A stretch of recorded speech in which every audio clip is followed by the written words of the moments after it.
decided walking in that it's not really me you want to hear speak today. It's our special guest. We've been talking about our special guest for a long time. So I'm going to talk to you all afterwards because I know that David is on a very limited time. Just to introduce, I think 7 years ago, I had my very first meeting with the local MP when I came to the college. And just outside where we are now, we sat in a very attractive room that was rather pokey.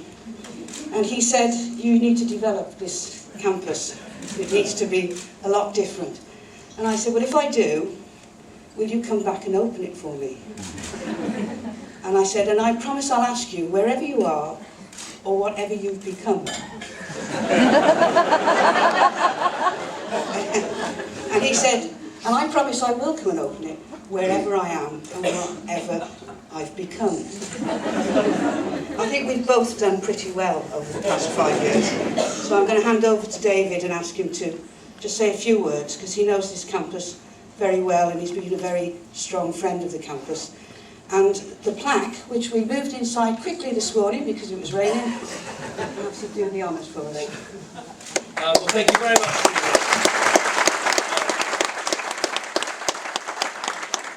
I am very nervous about this special guest thing. It's because of security. They never actually say who the special guest is, and so this has led to some very bad outcomes. I went to a school the other day, and as I stood up to speak, 3 children ran out in floods of tears. And I asked afterwards, what was it? What was the problem? They said, well, we'd told them there was a special guest, and we said the special guest was called David.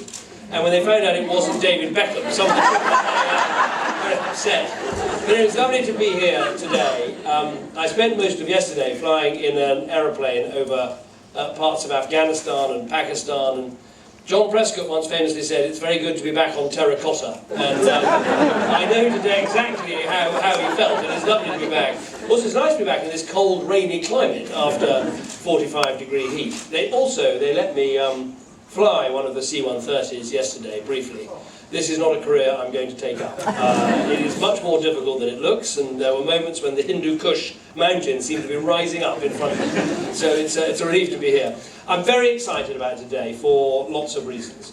The first is this project has been a long time in thought and preparation. It's been completed relatively quickly, but Teresa and the team here have wanted for a long time to really upgrade the facilities, the buildings at Witney and Abingdon College, and it's great to be here to celebrate that. I think it's also great to be here to celebrate vocational education, because I think it's great that what you've done here is actually say, we're not a sixth form college with some added on vocational courses. We are a really proud vocational course teaching the vital skills that people need for work. And I think that's a great choice, if I might say so, a great choice that you've made. But really the biggest reason I'm pleased to be here is I think that it's obviously a big thing for Witney and Abingdon, it's a big thing for our town, a big thing for our community. But actually I think it's an even bigger thing for our country, that we start to get right these pathways for children, young people, as they go through school and think about the future. And I think we haven't got the pathways right in the past. I've been really struck going around the country talking to people who've finished their university education or people who are undertaking an apprenticeship. I've been very struck by how many people have said to me, I wasn't really told properly at school what was available, what the different choices were, and where they could lead. Now that is not to blame teachers or careers advisors. I think there's been something wrong with the whole culture in the United Kingdom, that we've sort of assumed there's only one good path, and that path is GCSEs, A-levels, the UCAS form, university, and everything else is rather secondary. That is not what they say in Germany. That is not what they say in Italy. It is not what they say in some of the most successful industrial countries in the world, and it's not what we should say here. And I think there's a big cultural change taking place in Britain. It is really important, where we say, as you're going through your school years, you should get really good advice about the options available to you. For many people, that will be GCSEs, A-levels, university, and onto their career. But for others, actually, GCSEs, then skills training, vocational education, straight into a career, or onto a university, and then into your career. And I think that's one of the problems we haven't sufficiently explained to people, that doing vocational education doesn't lock you off from the best that's available in terms of university. In fact, often, quite the opposite. Two interesting points. The first is, if you go to Rolls-Royce in Derby, one of the finest companies in this country, every few seconds an aeroplane takes off somewhere in the world with Rolls-Royce engines. It's a fantastic British business. Half the board of Rolls-Royce, half the board of the Rolls-Royce were apprentices at Rolls-Royce.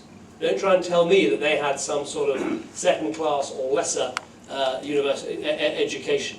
Second point is that now there are so many different routes into university. I spent a lot of time at some of Britain's best businesses. I was up at BAE Systems, who make the Typhoon aircraft, selling all over the world, the probably most successful fighter jet available.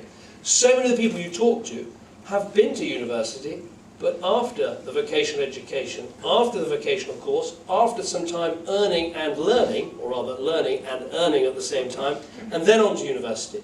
So I think we need to do far better as a country to explain what those options are, and to make sure that young people have the full available information, and that for many people, vocational courses like those you run here at Witney and Abingdon College will be the right answer. 3, 2, 1.